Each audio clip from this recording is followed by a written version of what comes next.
그림처럼 환자를 왼쪽으로도 눕혔다가 목을 꺾었다가 1950년에 우연한 만남이 있었어요. 내시경의 역사를 바꿀 수 있는 만남이었어요. 여러분들한테 한번 보여드리려고 가지고 왔습니다. 우리는 닥터 프렌즈. 저희들이 이제 내시경을 많이 봤잖아요. 뭔가를 사실 집어넣는다는 게 굉장한 사실 도전이었을 것 같아요. 지금이야 받는 것도 굉장히 힘들고 고통스럽다고 하지만 옛날 처음에 이게 사실 하는 사람이나 받는 사람 모두가 엄청난 도전이었을 것 같거든요. 그래서 그 역사에 대해 좀 궁금해서 오늘 좀 교수님께 여쭤보려고 이렇게 좀 자리 마련했습니다. 그 다음에 이제 1800년대 후반으로 넘어왔을 때 그때 가장 획기적인 발명이 하나가 생겨요. 진짜 19세기 후반이네요. 네, 그게 에디슨이라는 분이 네. 전구를 발명하게 된 거죠. 그 전까지 촛불이었는데요. 촛불이죠. 해봤자 촛불이었는데. 네, 촛불에서 전구로 넘어오게 되는 획기적인 뭐 여러 가지 오. 큰 변화가 있었지만 그 중에 하나, 소화기내과 의사로 생각하면은 큰 변화 중에 하나가 에디슨의 전구였다. 그래서 그림에서 보는 것 같이 에디슨의 전구의 그런 원리를 좀 수정해서 전구가 내장된 최초의 내시경을 제작을 한 분이 리체라고 하는 분이세요. 저거 넣을 수 있나요, 근데 교수님? 끝이 구부러졌는데 항상 문제, 딱딱한 게 문제예요. 물론 이제 이 얘기를 자꾸 하는 거 보면 나중에 말랑한 게 얘기가 나오겠죠. 근데 아까 식도음을 제거할 때 이렇게 구부러진 채 그 각도는 분명히 알고는 있는데 이게 사실은 이불을 통해서 들어가다가 때가 돼서 구부러져야 되는데 처음부터 구부러져서 들어가니까 부딪히면서 들어가는 거죠. 그 다음에 방향이 한쪽으로 꺾여 있으니까 식도 방향이 아니고 반대 방향이 되면 이제 골치 터지겠네요. 아프죠. 네, 그렇게 밀어서 천공이 되고 하는 그런 합병증이 있어서 사실상 전구가 장착된 최초의 내시경이다라고 하는 거는 굉장히 의미가 있지만 네네. 그걸로 끝난 거죠. 실제로는 사용은 거의 안 됐대요. 그것도 아마 오스트리아 비엔나의 박물관에 있다 그러시니까 유럽 여행 가시고 할 때 한번 보셔도 좋을 것 같습니다. 자, 그 다음은 전구가 발명됐다는 건 이제 생각하시고 1881년으로 미쿨리츠라고 하는 분, 그분이 가장 의미가 있었던 건 실제 환자에서 적용을 할 수 있게 되는 첫 번째 내시경을 만든 분이 미쿨리츠하고 라이터라고 하는 그런 분이에요. 위에 그림을 보시면 저기 뭐가 옆에 달려 있잖아요. 네, 뭐 달려있어요. 하나는 물, 하나는 공기 이렇게 해가지고 지금 내시경을 보시면 물을 빨아들이고 공기를 넣어서 확장시키고 기구를 넣고 하는 그런 체계하고 똑같은 거예요. 그런 면에서는 야 정말 물이 좋다. 필요한 것들을 다 하나씩 달았구나라고 하는 그런 내시경이에요. 근데 어쨌든 그렇다 하더라도 딱딱한 거는 변함이 없이 다음 그림 보시면은 약간 고문 받는 것 같죠. 물고문 받는 느낌도 들고. 점점 사람의 자세로 딱딱한 거를 넣어보겠다라는 그런 그림인 것 같아요. 네. 손 묶어놓은 것 같은데 교수님 지금? 움직이지 마요. 손 묶어놓은 것 아니 같은데. 근데 지금 저걸 보면은 되게 신기한 게 일단 수면 내시경이 아니니까 아 그렇죠. 다 깨어있죠 지금. 다 끼어 있으니까 그게 네. 또 문제인 것 같아요. 거기다가 환자가 당연히 여러 가지 고통과 반사작용들이 있을 텐데 그걸 참고 했던 환자분들도 굉장히 훌륭하신 것 같아요. 의학의 역사에 제일 중요한 건 이분들인 것 같은 생각이 들어요. 그렇죠. 그래서 이런 과정을 거쳐서 아무리 전구라도 뜨거우니까 식염수로 냉각시킬 수 있는 그런 것들도 장착되고 해서 조금씩 지금의 내시경과 가까워지는 것 같아요. 자, 이제 1900년 가까워지고 있습니다. 1895년에 니체라고 하는 분이 짧게 볼 수 있는 방광경을 토대로 내시경을 만들었는데 지금까지에 있는 미쿨리츠의 내시경하고 이제 두 가지 다른 점이 좀 얇아졌어요. 또 그림에서 보시면 너무 얇아 보이네요 이제. 조금은 이제 들어가기 편하지 않을까라고 생각이 되고, 두 번째는 몸 안에서 좀 더 잘 자리 잡게 하기 위해서 한 번 꺾인 거는 360도를 돌릴 수 없기 때문에 180도밖에 못 보죠. 그러니까 위에 다 들어가더라도 반만 볼 수 있는 거예요. 나머지 반은 또 하나를 넣어서 보든지 해야 되는 거기 때문에 하나 넣기도 힘든데 두 개 넣어서 보는 건 고통이겠죠. 그래서 이제 그걸 극복하기 위해서 원래는 잘 넣기 위해서 굽어졌다가 잘 보기 위해서 다시 펴고 얇아졌다는 측면에서는 좀 의미가 있는 것 같습니다. 그래서 그때만 해도 눈으로 보는 내시경이라서 밑에 그림 보시면 바로 이렇게 보는 거거든요.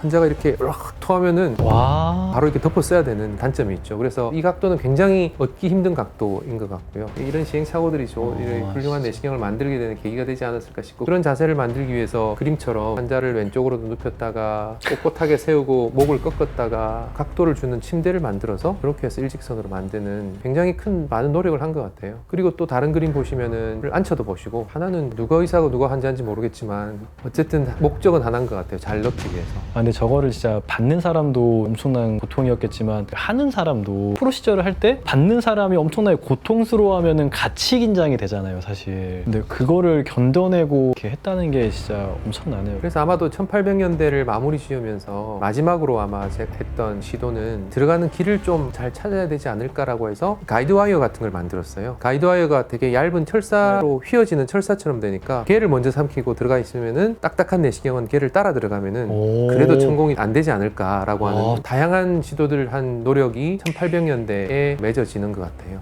하시는 분들에게 PTSD 생기시거든요. 자, 이제 1900년대로 넘어가겠습니다. 근현대 뭐 이 정도 되니까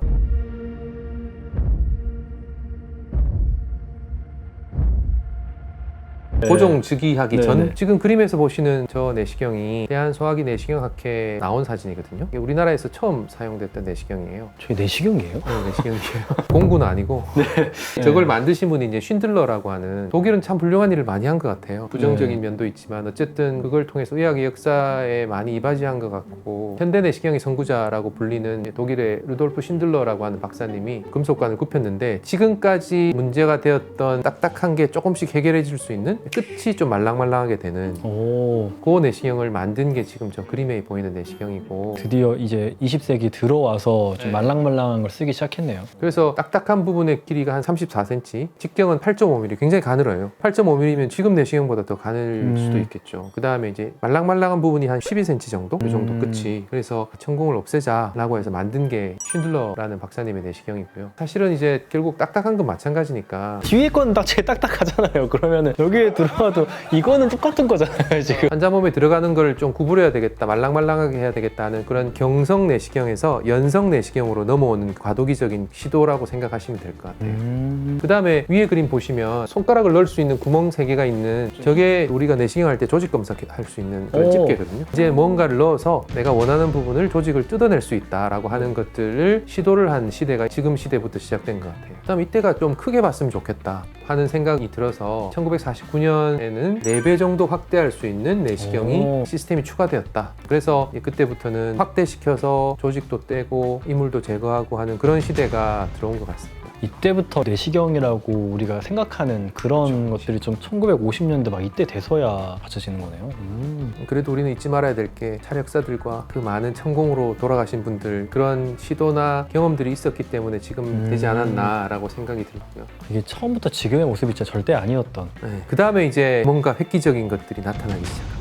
지금까지 계속 유럽의 얘기들이었잖아요. 네. 이제 아시아로 넘어오는 거죠. 사실 광학은 대부분 일본이 많이 발달돼서 이전에 디지털 카메라를 보더라도 캐논, 후지필름, 소니 듯이 1950년에 우연한 만남이 있었어요. 굉장히 이 만남이 내시경의 역사를 바꿀 수 있는 만남이었어요. 올림푸스사의 카메라를 만드는 기술자와 항상 환자의 위를 수술하는 일본의 외과 의사가 우연한 기회에 만나서 서로 막 얘기를 하다가 외과 의사가 위암으로 이렇게 죽어나가는 환자들이 죽었는데 난 왜 미리 발견하지 못하느냐.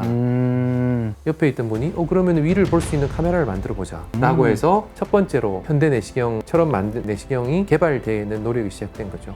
그렇게 시작된 거예요? 우리의 만남도 그런 의미 있는 만남이었으면 좋겠네.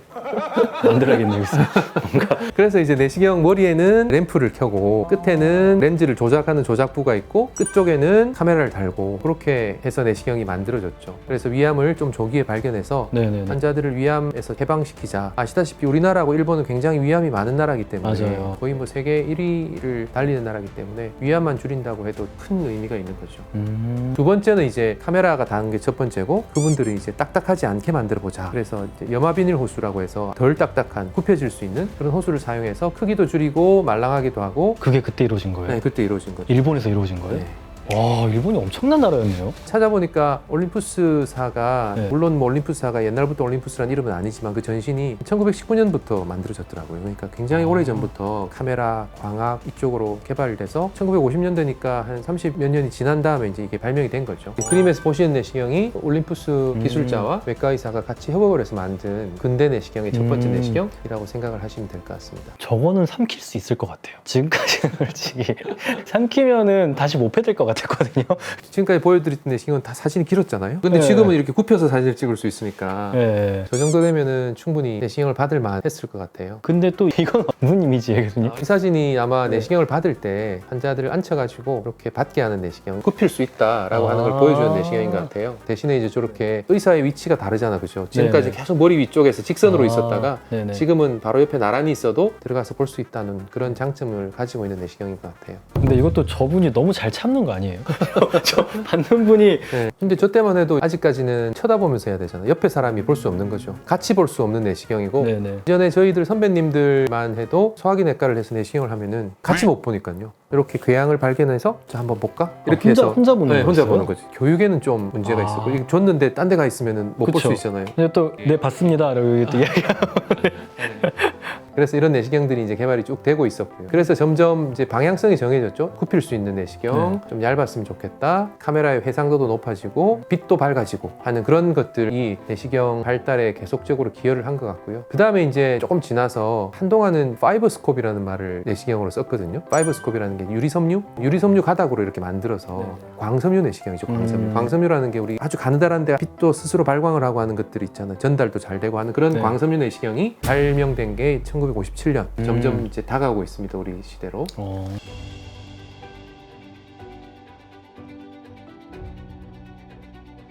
자, 그러면은 우리나라는 뭐 했을까? 우리나라 사실 내시경을 만들지는 못했지만 네네. 환자들에게 내시경을 도입을 해서 또 우리도 위암을 찾아서 환자들을 치료할 수 있다고 한 게 보고마다 약간 다르긴 한데 한 1940년대부터 아까 보여드렸던 쉰들러 내시경을 네네. 사용을 했다고 해요. 그래서 그런 게 우리나라의 40년대부터 내시경의 역사가 시작되었다. 그럼 지금 내시경 어떻게 생겼는지. 내시경을 받기만 했지 내시경을 할 때 눈 말똥말똥 뜨면서 내시경이 그쵸. 어떻게 생겼는지를 보는 분은 좀 무모한 분이실 것 같아서 네네네네. 특별히 오늘 위해서 네. 내시경실에서 쓰던 내시경을 한번 들고 와서 여러분들한테 한번 네. 보여드리려고 가지고 왔습니다. 3, 2, 1. 바로 이 내시경입니다.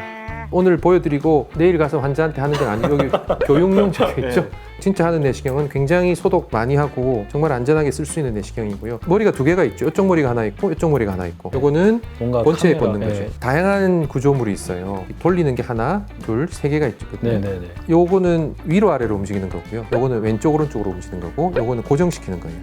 이렇게 해서. 그래서 어떻게 움직이는 걸 보여드리면은 요거를 올리면 오. 이렇게. 예. 이렇게 있을 때는 우창희 선생님을 보지만은 이렇게 있을 때는 제 손가락이 보이겠죠. 그렇죠. 예. 의대생들 실습 나와서 환자들 내시경 보다가 한번 시켜주면 되게 좋아요. 위는 요 정도 움직이고요. 네. 아래쪽은 이렇게 움직이고 조금 덜 그 움직이네. 다음에 왼쪽, 오른쪽. 요거를 이제 다 섞어서 이런 식으로. 그러면 약간 360 다 볼 수 있겠네요. 그 다음에 여기 보면은 두 개의 구멍이 이렇게 있죠. 네네. 버튼이 두 개가 더 달리는데 하나가 물을 빨아들이는 거고요. 네네. 하나가 공기를 넣는 거예요. 그 다음에 공기를 넣는 거를 꾹 누르면 하나가 빛이고요. 하나가 액세서리가 나오는 거고 하나가 물 나오는 게 있거든요. 그러니까 이게 뭐가 묻어도 꾹 누르면은 물로 세척되고 하는 아까 보면은 공기 넣는 거 하나 물 넣는 거 주렁주렁 달려있던 게 한쪽으로 다 되는 거죠. 장난 아니네요, 진짜. 그 다음 여기도 이제 마개가 하나 있는데 마개에다가 조직검사는 집게를 이렇게 넣어가지고 하면 이렇게 나오거든요. 나와서 조직검사를 하고 네. 되는 거예요.